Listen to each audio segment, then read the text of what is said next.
16-17 sekali lagi mengatakan segala tulisan yang diilhamkan, artinya kejadian, keluaran sampai dengan wahyu berasal dan bersumber dari Tuhan, itu artinya diilhamkan.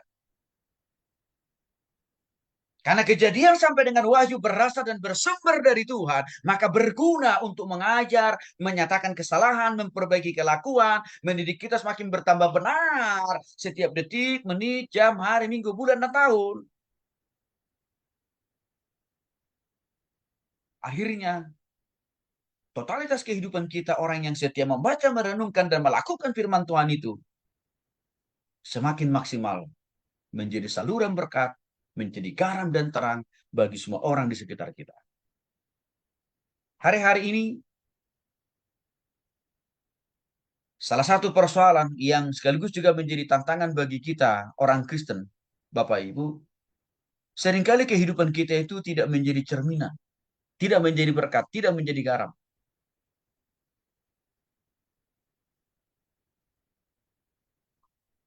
Ya, di lingkungan di mana kita berada, di kantor di mana kita berada.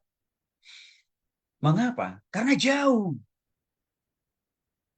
Ya, jauh hidup kita dari Alkitab. Jauh. Artinya totalitas hidup kita tidak berpadanan. Tidak berpadanan. Tidak sama seperti apa yang dijelaskan di dalam Alkitab kita. Itu yang membuat orang ragu tentang kekristenan kita. Itu yang membuat orang ragu untuk datang bertobat pada Yesus. Karena mereka tidak melihat kehidupan kita jauh lebih baik dari kehidupan mereka. Itu jadi tantangan. Dan semua itu diawali, dimulai karena makin minimnya orang Kristen membaca, merenungkan, termasuk melakukan firman Tuhan. Maka saya mau mengajak kita sebenarnya lewat materi pagi hari ini. Setelah kita paham apa itu Alkitab, maka kita makin sayang dan cinta terhadap Alkitab, maka implikasinya kita harus rajin membaca, merenungkan, dan juga menghidupi. Maka tidak lagi orang meragukan kekristenan kita. Maka kita menjadi saluran berkat yang maksimal. Nah, seseorang dikasih oleh Tuhan Yesus Kristus sekali lagi, karena Alkitab itu mulai dari kejadian sampai dengan wahyu berasal dan bersumber dari Tuhan. Maka Alkitab itu juga sering saya kasih definisi yang lebih sederhana, yaitu firman Tuhan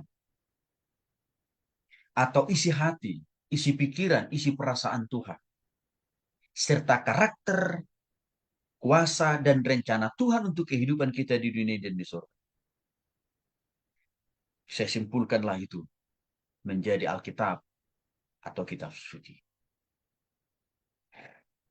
Karena memang saya lihat mulai dari kejadian sampai dengan wahyu, Tuhan di sana secara progresif memperkenalkan dirinya, menjelaskan isi hatinya, isi pikirannya, perasaannya, karakternya, sifat-sifatnya.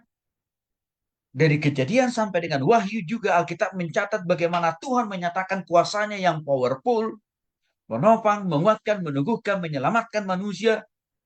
Dan bahkan juga dari kejadian sampai dengan wahyu menjelaskan bagaimana Tuhan itu punya rencana yang amat dan indah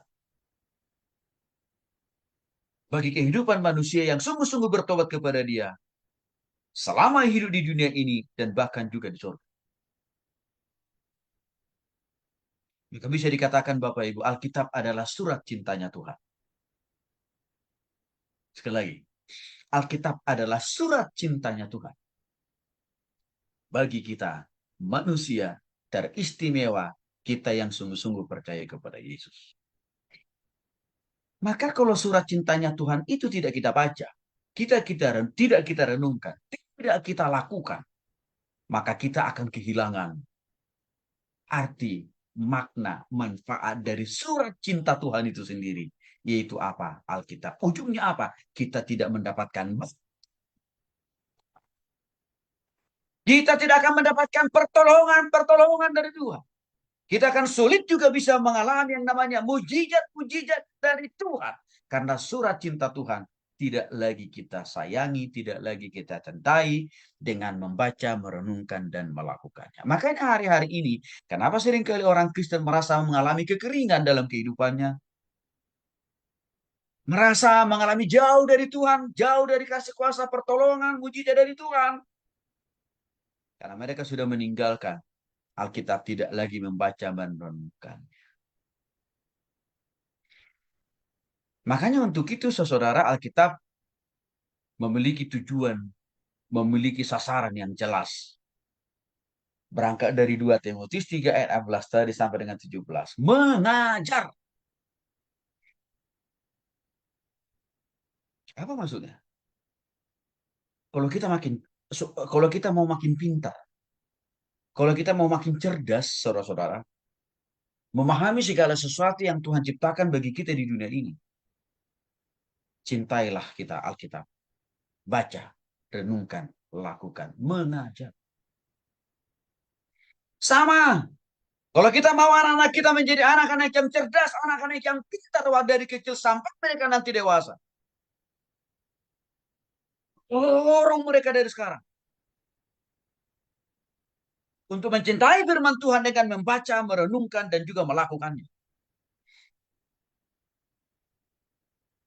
Ini yang saya praktekkan kepada dua anak-anak saya sejak mereka dari kecil, Bapak Ibu. Saya dengan istri bergantian mendorong, mengajari mereka cintai firman Tuhan, cintai Alkitab, baca, renungkan, lakukan.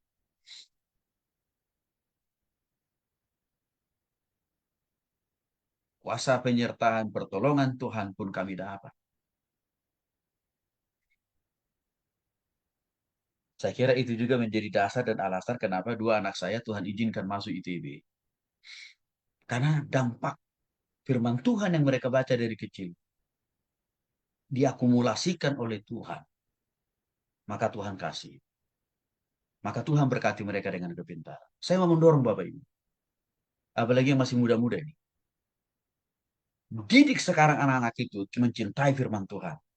Dengan cara apa? Dorong dia membaca, merenungkan, melakukan. Maka Bapak Ibu, anak kita itu akan diajar oleh Tuhan menjadi anak-anak yang luar biasa. Nanti juga akan saya buka dalam materi kita ini. Para ilmuwan modern. Yang karena mencintai firman Tuhan. Dengan membaca, merenungkan, dan melakukannya. Mereka diberikan Tuhan hikmat begitu luar biasa. Dan mereka menjadi orang-orang hebat. Itu bukti konkret. Alkitab itu memberikan kontribusi besar mengajar kita. Yang kedua, Alkitab itu berkontribusi, berguna, menyatakan kesalahan. Artinya apa? Menegur. Bukan hanya anak kecil yang perlu ditegur. Orang dewasa, orang tua sekalipun juga lebih baik melakukan kesalahan hari-hari ini. Dibanding anak kecil. Bahkan kadang-kadang anak kecil itu Bapak, lebih sedikit kesalahan yang mereka lakukan. Dibanding kita para orang tua. Mengapa? Karena anak kecil itu kan punya keterbatasan. Berpikir, ya, punya keterbatasan. Dalam hal tenaga, juga mereka punya keterbatasan dalam hal apa? Sumber daya. Artinya apa? Uang untuk berbuat dosa. Maka lebih minus yang mereka melakukan kesalahan. Tapi orang-orang dewasa, karena merasa diri sudah kuat, umurnya sudah banyak, ditambah lagi sudah punya penghasilan, punya usaha, punya bisnis. Oh, orang dewasa itu potensi melakukan banyak dosa dan kesalahan lebih besar dari anak kecil. Karena dia punya uang untuk bisa apa? Beli rokok. Kalau anak kecil kan nggak punya uang untuk beli rokok. Maka dia nggak bisa melakukan itu. Tapi kalau orang dewasa, karena dia punya uang, maka dia bisa punya uang untuk beli rokok kan? Karena dia punya uang orang dewasa, dia bisa beli miras. Anak kecil nggak punya uang untuk beli miras. Orang dewasa karena punya uang, bisa dia ke diskotik, Dosa lagi kan? Anak kecil nggak punya uang untuk beli diskotik, Bapak Ibu. Orang dewasa karena dia punya uang, punya kekayaan, bisa gonta-ganti istri dan suami. Bisa berpoligami dan poliandri. Bisa berzina di mana setiap waktu karena dia punya uang. Tapi anak kecil nggak punya, Bapak Ibu. Itu artinya apa? Orang dewasa juga masih butuh ditegur, dikoreksi oleh Tuhan lewat firman Tuhan. Bukan hanya anak kecil. Ini juga menjadi alasan kenapa saya setiap hari masih tetap butuh koreksi, teguran dari Tuhan. Maka saya sediakan waktu saya selalu membaca firman Tuhan setiap hari.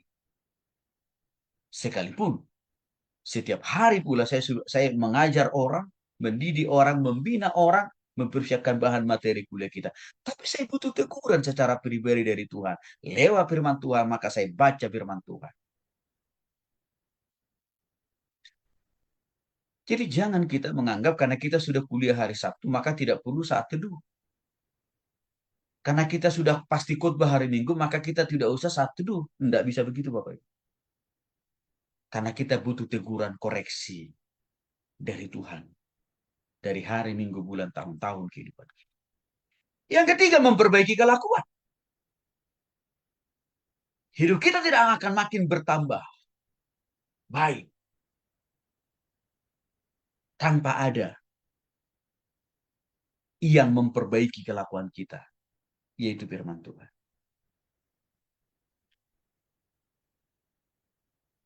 Kami sering melakukan pelayanan di penjara, khususnya di LP Sukamiskin. Kami di sana banyak menemukan orang-orang Kristen yang dipenjara karena kasus narkoba, pembunuhan, termasuk juga kasus korupsi. Lamanya mereka di penjara tidak menjamin hidup mereka berubah. Maka seringkali kami menemukan di LP Sukamiskin, Bapak Ibu. Awalnya dia dijebloskan ke sana hanya karena mencopet. Tapi karena disatukan dengan ruangan tahanan yang pelanggarannya lebih parah. Misalkan pembunuh dan pemerkosa. Apa yang terjadi? Orang itu keluar dari penjara. Dia tidak tertarik lagi untuk melakukan tindakan kriminal mencopet. Tapi dia lebih senang melakukan apa? Pembunuhan dan pemerkosaan.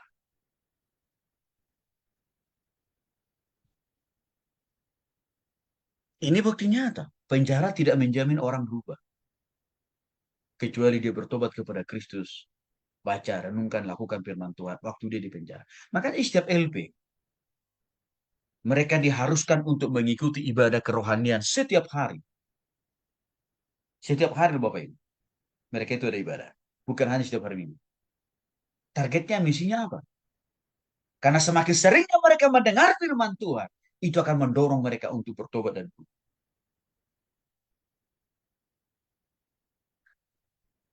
Kalau kita tidak cinta firman Tuhan, maka kita akan sulit untuk berubah. Dan kalau kita sulit berubah, kita berpotensi besar dimasukkan Tuhan di penjara untuk memaksa kita bertobat dan berubah. Pertanyaannya, apakah kita perlu sampai ke situ? Seharusnya tidak usah. Karena firman Tuhan sudah mengingatkan kita pagi hari ini.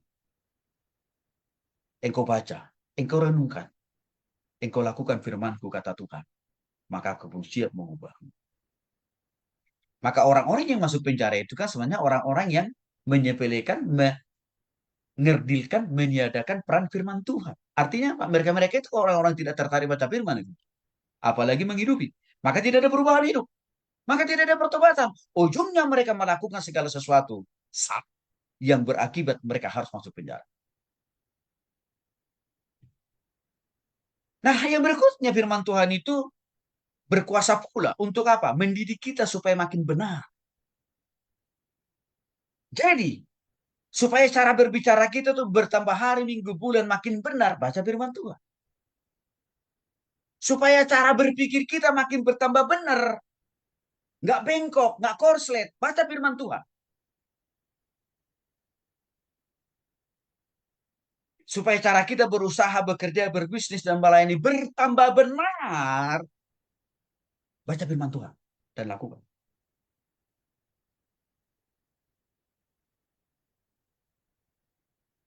Kenapa masih ada oknum-oknum hamba Tuhan, orang Kristen masuk penjara?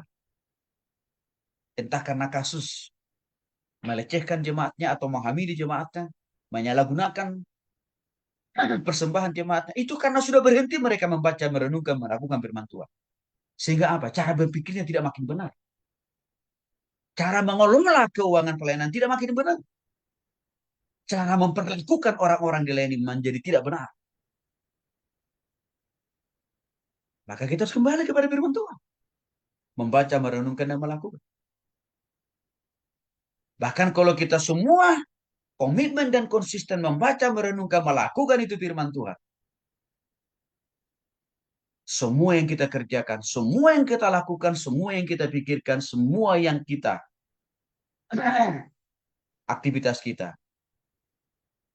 memuliakan nama Tuhan. Dan hidup kita menjadi saluran berkat, menjadi garam dan terang yang maksimal. Jadi sekali lagi saudara, kenapa seringkali kehidupan kita orang Kristen bukan menjadi teladan, bukan menjadi berkat, tapi jadi batu sandungan karena kita makin minim membaca, merenungkan, dan juga melakukan firman Tuhan. Maka ini sekaligus menjadi dorongan buat kita semua. Yang berikutnya, definisi Alkitab secara teologis artinya adalah inspirasi.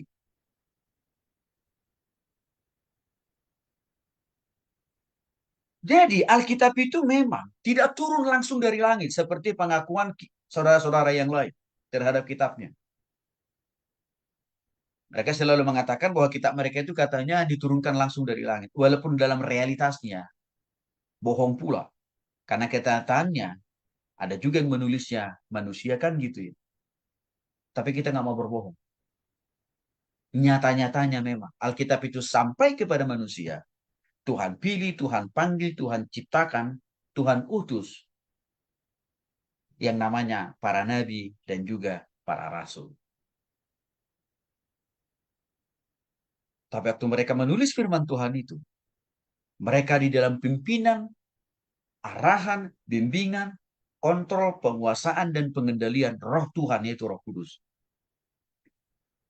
Sehingga tidak ada dari setiap firman Tuhan yang mereka terima itu tercampur dengan pikiran mereka. Tercampur dengan kepentingan mereka. Bahkan tidak ada satupun firman Tuhan yang mereka tuliskan itu yang mereka tambah. Bahkan yang mereka kurangi. No, tidak ada.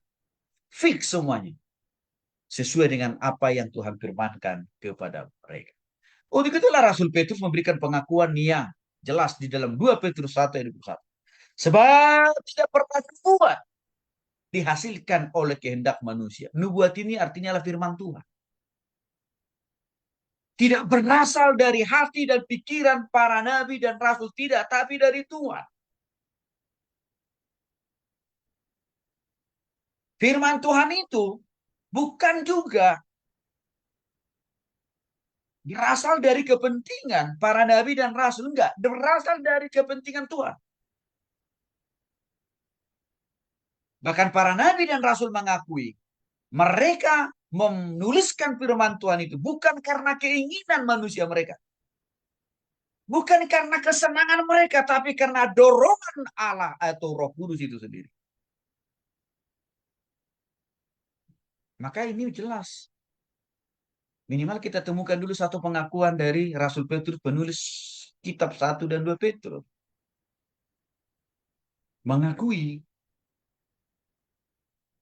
yang saya tuliskan di dalam 1 dan 2 Petrus itu bukan firmanku. Bukan tentang aku.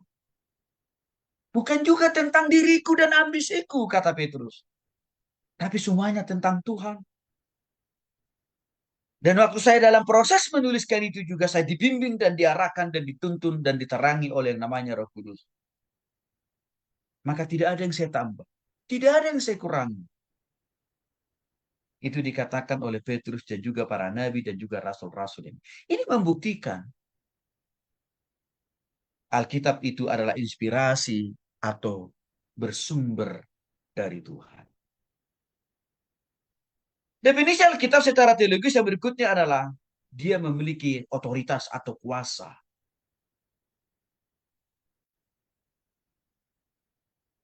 menjadi standarisasi, menjadi parameter, menjadi ukuran iman, ajaran, tingkah laku, karakter, pola pikir, cara bekerja, cara melayani, cara berbisnis, cara membangun rumah tangga. Alkitab itu Alkitab itu menjadi ukuran untuk semua itu.